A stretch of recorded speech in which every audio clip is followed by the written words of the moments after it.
श्री हरिशरणं हंसे गुरौ मयि भक्त्यानुवृत्त्या वितृष्णया द्वन्द्वतितिक्षया च सर्वत्र जन्तोर्व्यसनावगत्या जिज्ञासया तपसेया निवृत्त्याम् मत्कर्मभिर्मत्कथया च नित्यं मद्देव संगाद् गुणकीर्तनाम्ने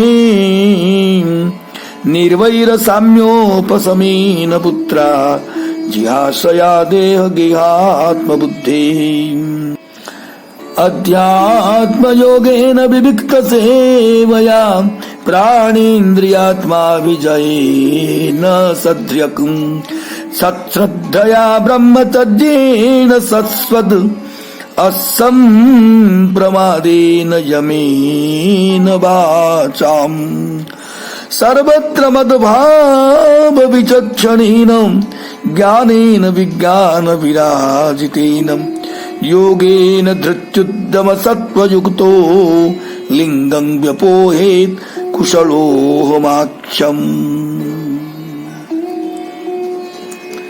ऋषभ भगवान अपने पुत्रों को कहते हैं, हे पुत्रों, तुम्हें सिद्ध गुरु अर्थात परमहंस को ग्रहण करना चाहिए। इस प्रकार तुम मुझ पूर्ण पुरुषोत्तम भगवान पर अपनी श्रद्धा तथा प्रेम रखो। तुम्हें इंद्रिय तृप्ति से घृणा करनी चाहिए तथा ग्रीष्म एवं शीत ऋतु के समान आनंद तथा पीड़ा की द्वैतता को सहन करना चाहिए। उन जीवात्माओं की कष्टमय दशा को समझने का प्रयास करो जो स्वर्ग में भी दुखी रहते हैं। सत्य का दार्शनिक तौर पर अन्वेषण करो, फिर भक्ति के निमित्त समस्त प्रकार की तपस्या करो। इंद्रिय सुख के लिए प्रयत्नों का परित्याग करके ईश्वर की सेवा में लगो। भगवान की कथा का श्रवण करो और सदैव भक्तों की संगति करो। ईश्वर का कीर्तन और गुणगान करो और सबों को आध्यात्मिक स्तर पर समभाव से देखो। शत्रुता त्याग कर क्रोध तथा शोक का दमन करो। स्वयं को देह तथा घर के साथ न जोड़ते हुए शास्त्रों का अध्ययन करो। एकांत वास करो और प्राण वायु मन तथा इंद्रियों को पूर्णतया बस में करने का अभ्यास करो। वैदिक साहित्य अर्थात शास्त्रों पर पूर्ण श्रद्धा रखो और सदैव ब्रह्मचर्य का व्रत पालन करो। अपने कर्तव्यों को करते हुए व्यर्थ की बातें करने से बचो। सदैव भगवान का चिंतन करते हुए सही स्रोत से ज्ञान प्राप्त करो। इस प्रकार उत्साह और धैर्य पूर्वक भक्ति योग का अभ्यास करते रहने से तुम्हारा ज्ञान बढ़ेगा और अहंकार जाता रहेगा। इन 4 श्लोकों में ऋषभदेव भगवान अपने पुत्रों को बताते हैं कि वे किस प्रकार अहंकार तथा सांसारिक बद्ध जीवन से उत्पन्न झूठी पहचान से मुक्त हो सकते हैं। उपयुक्त विधि से अभ्यास करने पर धीरे धीरे मुक्त हुआ जा सकता है। इन निर्दिष्ट विधियों से भौतिक शरीर का परित्याग करके अपने मूल आत्मदेह में स्थित हुआ जा सकता है। किंतु सर्वप्रथम कोई प्रामाणिक गुरु बनाना पड़ता है। श्रील रूप गोस्वामी पाद ने अपनी कृति भक्ति रसामृत सिंधु में इसकी सम्मति दी है। श्री गुरु पादाश्रय भौतिक संसार के बंधनों से मुक्त होने के लिए गुरु के पास जाना होता है। तद विज्ञानार्थम स गुरु एवाभिगच्छेत्। गुरु से प्रश्न करके तथा सेवा करके आध्यात्मिक जीवन में अग्रसर हुआ जा सकता है। जब कोई भक्ति में लग जाता है तो व्यक्तिगत सुविधा, खाने सोने और पहनने का आकर्षण सहज ही कम होता जाता है। भक्त की संगति करने से आध्यात्मिक स्तर बना रहता है। मद्देव संगात शब्द अत्यंत महत्वपूर्ण है।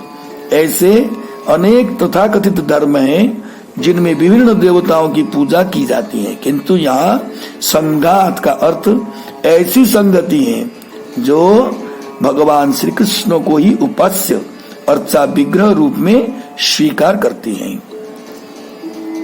द्वंद्व तितिक्षा शब्द भी महत्वपूर्ण है। जब तक प्राणी इस संसार में रहता है तब तक इस देह से आनंद तथा कष्ट मिलता रहता है। जैसा कि भगवत गीता में भगवान श्री कृष्ण उपदेश देते हैं, तांग तितिक्षस्व भारत, मनुष्य को इस संसार में सुख तथा दुख को सहना सीखना होता है। उसे चाहिए कि वह अपने परिवार से विरक्त होकर ब्रह्मचर्य पालन करे। शास्त्रों के अभिमत के अनुसार अपनी पत्नी के साथ संभोग करना भी ब्रह्मचर्य माना जाता है, किंतु व्यभिचार वर्जित है, क्योंकि यह धार्मिक नियमों के विपरीत है और इससे आध्यात्मिक चेतना जाती रहती है। विज्ञान विराजित भी ऐसा ही महत्वपूर्ण शब्द है।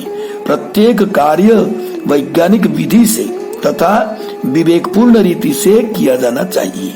मनुष्य को सिद्ध जीव होना चाहिए, इस प्रकार वो भौतिक बंधन से छूट सकता है। जैसा कि श्री माधवाचार्य इंगित करते हैं, इन 4 श्लोकों का सार समार यह है कि इंद्रिय तृप्ति की आकांक्षा न रखकर कार्य करते हुए ईश्वर की प्रेममय सेवा में सदैव संलग्न रहना चाहिए। दूसरे शब्दों में कहा जा सकता है कि मुक्ति का स्वीकृत मार्ग भक्ति योग है। श्री मध्वाचार्य अध्यात्म से उद्धरण देते हैं, आत्मनो भीतम कर्म वर्जयित्यान्य कर्मणः कामस्य च परित्यागो निरीहेत्याहुरुत्तमाम्। मनुष्य को चाहिए कि आत्मा के लाभ हेतु ही सारे कार्य करे और अन्य कार्यों का परित्याग कर दे। जब मनुष्य इस स्थिति को प्राप्त होता है तो उसे निस्पृह कहते हैं।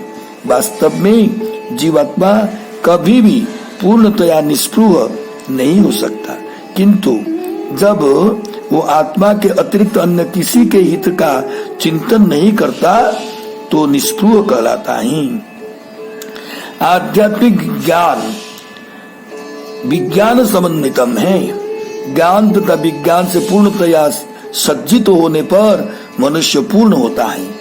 ज्ञान का अर्थ है भगवान की अच्छी तरफ से समझना। विज्ञान का अर्थ है भौतिक जीवन की अविद्या से छुटकारा दिलाने वाला कार्य। जैसा कि श्रीमद् भागवत में कहा गया है, ज्ञानम परम गुह्यम में यद विज्ञान समन्वितम। भगवान का ज्ञान परम गुह्य है और जिस परम ज्ञान से उस भगवान को कोई समझता है उससे सभी जीवों की मुक्ति की बढ़ावा मिलता है। ऐसे ही ज्ञान विज्ञान है। भगवत गीता में इसकी पुष्टि इस प्रकार हुई है, जन्म कर्म च मे दिव्य मेवं जो वेत्ति तत्वतः त्यक्त्वा देहं पुनर्जन्म नैति मामेति सोऽर्जुन। हे अर्जुन, मेरा आविर्भाव और मेरे कर्म दिव्य है।